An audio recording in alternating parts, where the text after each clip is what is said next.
Pues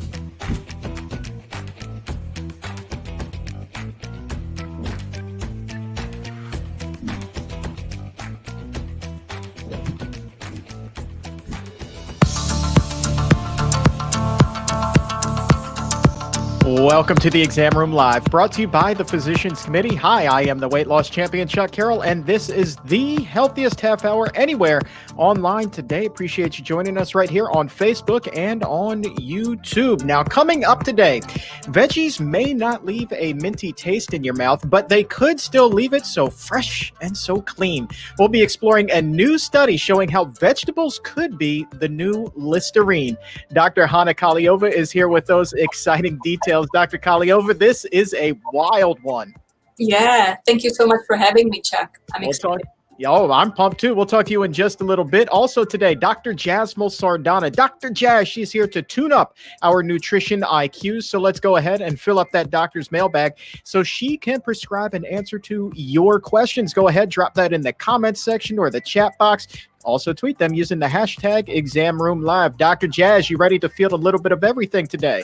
Yes, absolutely. Can't wait to hear your questions, guys. Outstanding. And already some good ones coming in. Cornell wondering about weight loss, and Edith is curious about avocados. And really, we are just getting going. So go ahead and get your question in. We'll be answering that in just a little bit. But first, let's get caught up on the latest happenings. Here are your health headlines for Tuesday, November 10th. 2020. The number of coronavirus cases continues to rise sharply across the country. 119,000 new infections reported Monday, marking the sixth straight day that cases have topped six figures. The U.S. currently averaging more than 115,000 infections and nearly 1,000 deaths a day. Hospitalizations also continuing to surge, climbing 22% over the past week. And with some states unable to keep up with the crush of patients, North Dakota now says healthcare workers who test positive for the virus may continue working, provided they remain asymptomatic. This despite evidence that people who display no symptoms are still able to infect others. One doctor there telling me this morning they are baffled by the decision. In other news, a new report finds that more Americans are on a diet these days, and simultaneously, obesity is going up. A report by the CDC finds 17% of adults admitted dieting. That's up 3% from a decade earlier. The uptick on obesity far outpacing that increase, jumping from 34 to 42% of Americans. The report also finds the majority of dieters are women. Also interesting, the higher a person's level of education, the more likely they are to diet, and both sexes are most likely to diet after the age of 40. And finally today, a new study finds that not all weight loss is equal when it comes to heart health. Analyzing more than 5,100 adults with type 2 diabetes, researchers at UT Southwestern Medical Center found that those who reduced their fat mass by 10% lowered their risk of heart failure by more than 20%. However, the study also finds those who lost lean body mass, better known as muscles, did not experience the same heart benefits. The group says additional studies are needed to determine whether losing fat while retaining muscle may be more effective for reducing the risk of heart failure. All right. We talk a lot about health on this show, don't we? I mean, weight loss, muscles, diseases, diabetes, high blood pressure, you name it. But never, ever, ever have we ever spoken about oral health. And it's high time that we shine a light on your pearly whites. And we have brand spanking new research to do just that today. Hot off of the press, as a new study finds that eating a nitrate-rich vegetable diet can help shield you from some oral ailments that leave your teeth feeling rotten and your breath sour enough to clear a room. But the question becomes, are baby carrots the new Listerine? Well, let's find out as we welcome Dr. Hana Kahleova to the Exam Room Live. Dr. Kahleova said at the top, this is a wild study. So what exactly did researchers find here? Thank you so much, Chuck. Yeah, can we use veggies instead of mouthwash? You know, that's a topic of a research study that has been published in scientific reports. And the researchers were looking at the effect of nitrate on the microflora in our mouth. And what they found out was pretty fascinating. First of all, we know that nitrate that's in all fruits and vegetables, especially in the green leafy vegetables, has wonderful effects on our cardiovascular health and on our physical fitness. Because the nitrates in the vegetables are being reduced to nitrites and then to nitric oxide, which is a signaling molecule that's important for our heart health. It leads to vasodilation. It helps with endothelial function, so it keeps the blood flowing. It also promotes cellular respiration. It also helps with glucose uptake and glucose metabolism, so it helps in the prevention of prediabetes or diabetes. And now this new study is suggesting that the nitrate and then to a certain degree the nitric oxide that's being also formed in our mouth to a certain degree may be beneficial for our oral hygiene. We know that consuming or using Listerine or regular mouthwash that contains chlorheximidine leads to increased blood pressure and also increases the risk of developing prediabetes or diabetes. So if you're not using mouthwash, what else can you do for your oral health? The researchers took saliva samples from 12 healthy people, and they were looking at the effects of nitrate. And what they found out was pretty fascinating. First of all, we know that the plaque, the biofilm that's being formed on our teeth and on our tongue may lead to tooth decay and also periodontitis. And the researchers found out that nitrate was inhibiting the biofilm formation. It was reducing the biofilm formation. The second finding was that when we eat a meal, the pH in our mouth goes down, and nitrate was preventing further decline in pH after a meal, which is a significant finding as well in the prevention of tooth decay. And the third finding is also fascinating. Nitrate was promoting all the healthy bacteria in the mouth and was inhibiting the growth of the bacteria that are associated with tooth decay. So this is a summarizing slide. The nitrates in the vegetables lead to nitrite and nitric oxide formation, and they have systemic health benefits like promoting blood flow and promoting your metabolism and glucose uptake and preventing prediabetes and diabetes. But they also have some benefits for your oral hygiene. They prevent the formation of, or they reduce the formation of the biofilm on your teeth and on your tongue. They also reduce or prevent further reduction of pH in your mouth after a meal. And third of all, and they influence your microbiome in the mouth in a positive way, reducing the species that are associated with tooth decay and promoting the healthy ones. So why don't you just stock up on all the veggies and especially the green leafy vegetables? There we go. That is a very interesting report that you have there. I just want to put a cap on this, Dr. Kahleova, by saying that, well, just by clarifying, in no way are we saying not to brush your teeth. In no way are we saying not to practice good oral hygiene. Is that correct? Correct. Yes. All right. Fantastic. That said, somebody in the chat room was wondering if you brush your teeth with carrots. Well, that's a creative idea. Or with spinach, right? Yeah, right. Leafy green. It's so interesting to me. As we learn more and more about nutrition science, so much comes out, and there's always this study every so often that just blows your mind, and you never see coming. And who would have thought to study, leafy greens and oral hygiene? And yet here we are talking about that today. This is absolutely crazy. So I hope that you share this with your dentist. Oh, yeah, absolutely.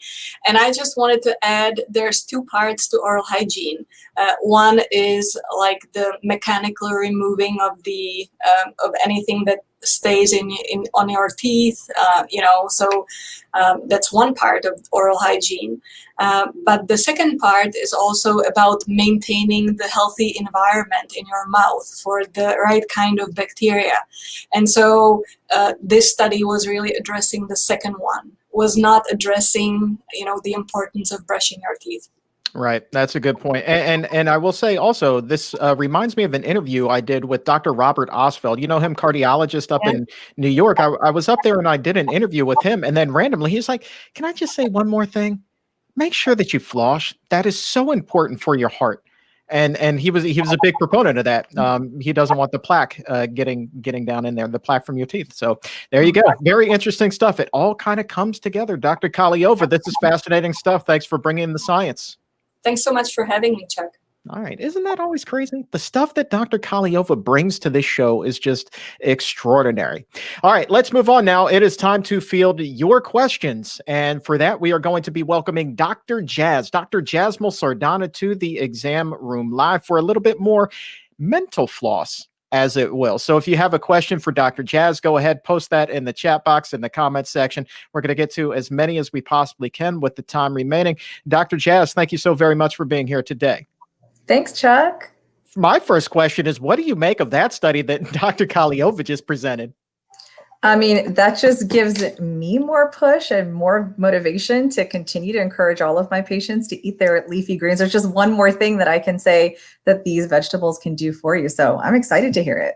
I know it's wild. I'm totally going to take that to my dentist. All right, but let's go ahead. We're going to move on from oral health. We have a little bit of everything in here today, and the first question comes to us from Cornell.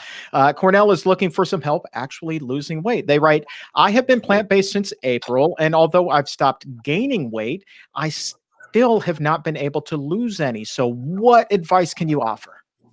Yeah, so plant-based is great. But the recommendation or the advice that I would give to Cornell is to really take really good stock and do an honest review of what you're truly eating. Plant-based nowadays is on everything. It's super trendy. It's, we see it everywhere. But just because something is plant-based doesn't necessarily mean that it's healthy for you, that it's healthy for your heart, nor that it's healthy for your waistline. And a lot of the plant-based products that are out there, especially the transition or the faux meats and cheeses, actually have a lot of fat and calories and salts and other things in it, because it is also considered a processed food. So that's where I would start, is just to make sure that even though that you're plant-based, is it plant-based or is it whole food plant-based? Because there is a difference. And if you're finding that more of your plant-based diet incorporates more of the junk food or more processed plant-based foods, that might be a reason why you're no longer, able to lose any further weight. That's one, taking a really good inventory. Number two is making sure, we tell our patients that when you're going whole food plant-based, that you don't really have to watch your portion size. However, if you're not fully whole food plant-based and you're still getting in some processed foods, if you're using a lot of oil, for example, in your diet, taking inventory and stock of that and understanding how much of that you're eating. And then also even really healthy, good things like avocados that are a good, healthy source of fats can, if eaten in excess, because they're high, calorically dense, lots of calories, that can sometimes not sabotage your efforts, but can push you back a little bit. So taking really good stock, watching making sure that you really are eating whole food plant-based. And that is a really good segue to the next question, which comes to us from Edith, who is actually wondering whether it's better to spread avocado or plant-based butter on her toast in the morning. Oh yeah, perfect follow-up question because avocado, right? And it's always relative. It's not, oh, should I eat? It's always relative. So you should, if given the opportunity to choose an avocado, which is a whole food, versus a processed plant-based butter or spread, always choose the avocado. But at the same time, being mindful that you're not eating, tons and tons of avocados throughout the day or throughout your week. But I would choose avocado for to spread on bread instead of the butter. All right. Letitia has an interesting question here. She writes, I just started a plant-based diet, but I have high blood pressure and high cholesterol. Is it still okay to have a little bit of salt with this diet? Right. Yeah. So number one, it really just does depend on what your numbers are and what your provider has discussed with you.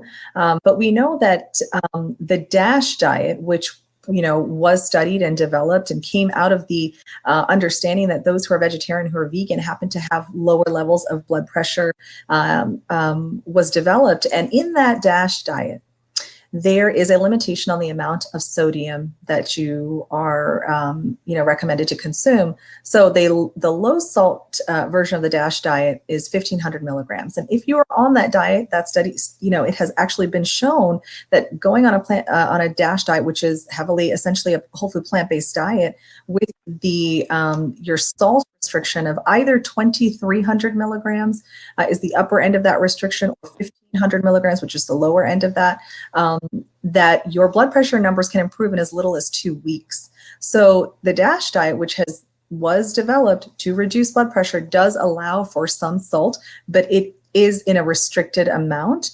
And important things to note is that if you're starting a plant-based diet, you might be getting foods that are out of a can, and the recommendation there would be to make sure that you're rinsing your foods that come out of a can, because there's hidden salt in there. And if you happen to be eating any plant-based products that are in a box or package, I would say initially to just avoid that. But if you happen to eat those things, to really take a really good look at the label and making sure that you're within those boundaries of restrictions that the DASH diet was able to outline. All right, Dr. Jazz, I'm going to ask you to keep on your doctor's coat, but also put on your mom hat, because we have a question here from Jessie. She writes, I have 3 vegan little ones. They take multivitamins to make sure that they're covered, but do they also need to take algae omega supplements? Yeah, so this is something that's a great question. We're still understanding and deciding about it. If you're as far as I know right now, is that if you are a strictly vegan family and you're not consuming any fish products at all, it may be beneficial to incorporate an algae source of EPA. I'm blanking on the fatty acids, but an algae source of those fatty acids that you would otherwise get from fish products. And so the data is still coming out. We're still figuring those things out, but if you happen to be really strict, that might be beneficial. And the reason why is because we understand that these fatty acids are important for a growing child when it comes to brain development and et cetera. Those things are important. So while I don't have the hard facts yet, they may be beneficial, and it's something that you should be considering if your family is fully and completely strictly vegan. All right. You still have that mom hat on? Yes. Okay. All right. Here we go. It doesn't come off. Here's a question from Diana. I think that we've addressed this on the show before, but it's always good to revisit it. Yeah. She writes, how do you get your kids to eat plant-based when they're so used to eating junk food all the time? Yes. So initially this is tough. And they're so used to eating junk food because it's meant to be that way. Junk food was created for you to be addicted to it, right? Food scientists look at the salt content, the sugar content, the fat content, and all of these things are not, in these foods on accident. There are scientists who have researched what our bliss point is. So that's the point where you bite into something, you're eating a food, and there's that perfect amount of little of sugar or salt or fat, or that combination of. So understanding that there was a lot of deliberation and a lot of science that went into making sure your kids enjoy these unhealthy foods. So you're kind of fighting a lot of that. My recommendations, the things that I would do, that I have done as a mom that's been helpful, that has worked in our home, is number one, remembering that I'm the adult. We certainly want to make sure that we're giving our kids the things that that are enjoyable for them, but coming up with some rules as the adult, and if you're partnered with your partner, to figure out how much of these things do I really need to allow in my home, because your children are kids, right? Maybe they'll get junk food in places that maybe you may not be able to control if they're at a friend's home or with other family members. But when you're at home, I cannot stress this enough, is having some rules at home that you have set as the adults. Incorporate and include your children in those decisions and share with them why you want to not eat junk food. What are the reasons? Is it because grandpa had a heart attack, so long ago, and we want to make sure that those things don't happen in our family? Having those discussions are really important, but just taking the stuff out of the house and making that decision as an adult to do that. And then also, most importantly, is to be the example, right? So it's important to, we can tell our kids, just do what I say and don't do what I do. But that doesn't really work in real life. We have to be that example. And so part of, I think, some of that hesitation when it comes to parents, when I hear this question, is really coming from a place where they're uncomfortable. They're not sure that they could give up that junk food. So really be honest and ask yourself, why is it that there's still junk food in this house? And what do you need to do to be that example for your kids? Wow, that is really good advice. I mean, that is a solid piece of advice there. Just being straight up with the kids. Grandpa had a Yes. heart attack, and that's why we don't want to eat these types of foods. That's really, really, man, that is A+ effort today, Dr. Jazz. You are A+. It's just the real. It's what I do in my house. Just be real. Just be real. You think kids are able to kind of grasp that and let that It resonate depends. and sink in? It depends, but absolutely. I think you can have a conversation with, a 4-year-old and say, if that happened to be your family history, and say, what, grandpa was really sick or got this disease, and we want to make sure that we don't get it. And we know that sometimes some of the foods that we eat can cause those diseases. And so we want to make sure that we're not going to include or have those things in our home. But yeah, it depends on your child, but you can have those conversations, and it's important to, with everything, not just about food, but you need to have an open, honest dialogue, with your kids about all sorts of things. So this is a good way to practice. All right, let's do a 180 here. Pull out a question from Haney. Wants to know, what is your view, Dr. Jazz, on kombucha? Great. So I don't love it. It is, I'm going to be completely honest, I don't love it, but for those that do, I think it's a great source of probiotics. That's why kombucha's, been touted. It's essentially a tea that's been fermented with yeast and some sugars and allowed to ferment and creates probiotics, or good bacteria. And we know that there is just so much evidence now, there's so much data to show that these good bacteria, which are those probiotics, are so beneficial for so many things. When it comes to our mood, when it comes to diabetes, when it comes to just our overall health. And we've just barely scratched the surface of why probiotics are so good and how important our gut microbiome is. But kombucha, for that source of probiotics, I think is a good source. You should be mindful of the amount of sugar that's in kombucha when you're buying it. And there's also a question of alcohol, right? So kombucha is fermented, and so there's a very mild amount of alcohol that's naturally, develops as a part of the fermentation process. Most kombucha drinks have less than 0.5% alcohol in it, but it is important that that is in it. Beer, a can of beer, for example, has like 5%, depending on the beer that you're drinking, to give you a comparison. But for a source of probiotics, I think it's good. Be mindful of the amount of sugars, understand that there's alcohol in it.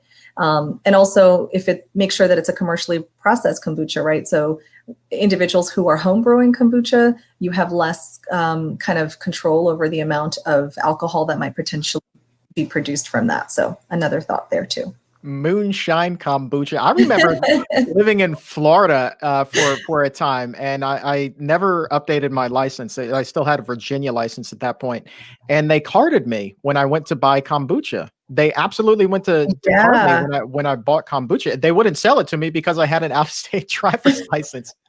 And there's also boozy kombuchas. There are like alcoholic kombuchas as well. So also know that. This was not one of them. I guarantee you. That This wasn't was it. like, no, this was the same kombucha you could get in any grocery store. That is interesting. All right, let's pull out another question. This one is from Brian. Brian has apparently just been cleared out. His system has been cleared out, and now Dr. Jassy needs your advice. He wants to know, Okay. how can you replenish your gut microbiome following a colonoscopy? Oh, yeah, great question. It's going to be choosing. There isn't too much that you need to do, but this is a good opportunity after the colonoscopy to start a good diet, right? That's rich in whole foods, like whole grains, fresh fruits, vegetables. And the reason I say that is we talked about, and also including fermented products like kombucha, if you enjoy that, or miso, or kimchi is another very common fermented product, or sauerkraut. So the fermented products have the probiotics that are already in it. And so you consume it, and then your gut can get populated again with really good gut bacteria.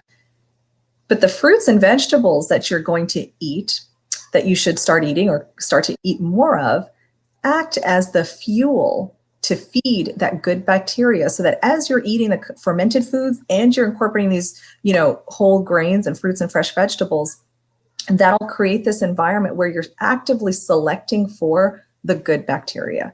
And that's the whole point. So, adopt a whole food plant-based diet and incorporate some fermented foods regularly. And apparently, the exam roomies, they love some fermented foods. We got Mhm. conversations about sauerkraut in there. We've got kimchi, and I love me some kimchi. Yes. Oh, so good. Kombucha, obviously. Oh, man, it is so good. Here's an interesting question from Heather, okay, as we go into the shorter daylight months here. She wants Yeah. to know, what is your opinion on vitamin D supplements? I live in Canada. Well, hello, Great White North. And we get intense sun even in the winter, but people say the sun still may not be sufficient. Right. So this, scientists and researchers are still trying to figure out. We don't have a great recommendation or a one size fits all recommendation of the amount of sunlight someone needs to get in order to get a consistent amount of vitamin D. And it's not that you're getting vitamin D from the sunlight, it's that the sunlight actually helps to convert the vitamin D that's already within your body and your skin to its active form. And so there's several factors that contribute to whether or not a person can adequately, create a normal or an adequate amount of vitamin D. It's whether you have melanin in your skin or not. And those who have more tan skin have a harder chance of getting enough sunlight. If you are indoors and through a window, you're not going to get as consistent sunlight. So even though it's winter and you get that intense sun, for her specifically, Heather, I do think that being outdoors for the time that you can be, and I understand in the middle of winter, especially if it's intense, you may not be able to be as exposed as you need, and for the time period that you need to get that adequate sunlight. So supplementation will be important in this case for you specifically, but also for others who might have more tan skin, who are staying indoors and can't be outside to get that sunlight. And there are different options out there. There's D2, D3, but you should really talk to your doctor. Get a vitamin D level checked. We know that low vitamin D levels are also linked with something else that comes with, as we approach the winter months, which is, low mood, depression, seasonal affective disorder. So I would encourage everyone to, follow up with their doctors, talk to them about what your symptoms are, and if warranted, to consider getting your vitamin D level checked. And then that will answer your question about whether or not supplementation is going to be necessary. You know what else can lower your mood, unfortunately, is when you don't feel the best about yourself. And so Jenny Yeah. right now isn't exactly liking something that she's seeing in the mirror. She wants to know, is it possible that a plant-based diet can help clear up my complexion? I struggle with acne. Yes, it is absolutely possible. A whole food plant-based diet, again, because it's so incredibly rich in polyphenols and these antioxidants, that's one piece of it, right? It has all the great ingredients to help your body heal itself. And then number two, when you're on a whole food plant-based diet, you're no longer consuming these pro-inflammatory foods that are animal-based. And we know that meat, dairy, cheese, which is concentrated milk, all of those things play a role in causing inflammation in your body. And on a whole food plant-based diet, you're not getting that. And instead, you're getting all of these antioxidant-rich foods. And hopefully on that diet, you're also drinking more water. And all of those things in combination help to improve your skin, can help to with acne, can help with eczema potentially. Again, taking that advice, and then also seeking out the advice of a specialist is going to be important, because you want to know, when you say acne, you want to be sure that that is acne and it's not something else that's happening as well. So it's always important to check in with your specialist. But yes, absolutely, eating a whole food plant-based diet will be great for your skin. Amen to that. Okay, so we got time for just a couple of more. And Dr. Jazz, let me preface by saying that if you don't know the answer to this one, it's totally okay. We can look up the research and present it in a future show. But Stephanie, absolutely. I thought that this question was interesting. Says that she's having difficulties right now focusing on work. Do you have any suggestions to improve focus with diet? Do we know anything about an association there? So I know specifically when it comes to ADHD, and that's not what she's telling me that she has, but we know that individuals, so when I think of focus, I think of distraction. I'm trying to make that connection with attention deficit here. And the research that I am aware of is focused kind of in that realm. And we know that foods that are junk foods, that are processed, that are high in sugar, high in caffeine, those things are disruptive to individuals who have a diagnosis of attention deficit. And I would gather, and I could potentially make the link that those foods can potentially affect your focus even without that diagnosis. Now, I don't know that for sure, and we can certainly look at some of that research. But junk food and soda and caffeine in excess to a degree, you may feel like you're focused because you have that high level of maybe sugar and caffeine rushing through your veins. But there's going to be a drop off at the end of that. So sticking with foods that are rich in high fiber, fruits and vegetables, getting adequate water is another important piece, because when lack of focus is coming from lots of things. It can be from lack of sleep, but it can also be from dehydration. So making sure that those things are in place and adequate is going to be really important as well. All right, final question. There's a lot of chatter right now in the chat box about this combination. I need for you to weigh in on this just on a personal level. Forget the whole doctor thing. People are talking about eating oatmeal with kimchi. Some things are better together. Some things are separate. I want to know where your head is at on this. Oh my gosh, that is wild. That's really interesting. But I will tell you, I'm sure it's delicious. And I'm going to share this with you. As growing up in an Indian household, we didn't eat a lot of sweet things for breakfast, right? So being the child of an immigrant family, they kind of adapted with the things that we had. And so my parents would eat oatmeal with a spicy pickle in it. And so that's what this reminded me of. And I grew up and I was like, I can't do this. But apparently it works. Apparently it works. It can be tasty. So however you're going to get your oatmeal in, go for it. And if you're going to add some really good, delicious fermented source of probiotics, great. Our director today says that she would absolutely eat that. She says, as a matter of fact, I like mushroom and spinach oatmeal as well. I would be more inclined to try mushroom spinach oatmeal than the kimchi oatmeal. I love kimchi. I love oatmeal. I'm just a little skeptical of marinating the flavors together. I just don't know. All right, Dr. Jazz, thank you so very much for your time today. This has been great. This is great, Chuck. Thank you so much. And thank you guys so much for your questions. I look forward to hearing more of them next time. Dr. Jazz is the best. And as a matter of fact, you can make an appointment to visit with her at the Barnard Medical Center, a telemedicine visit, as a matter of fact. So call 202-527-7500 to make that appointment, or you can see a full list of states where services are available by visiting barnardmedical.org. I think we're in more than a quarter of the country at this point, with new states coming online all the time. So barnardmedical.org or 202-527-7500 to make an appointment to visit with Dr. Jazz. And if we didn't get to your question today, have no fear. We will save it and do our best to get you an answer on an upcoming episode. You have my word on that.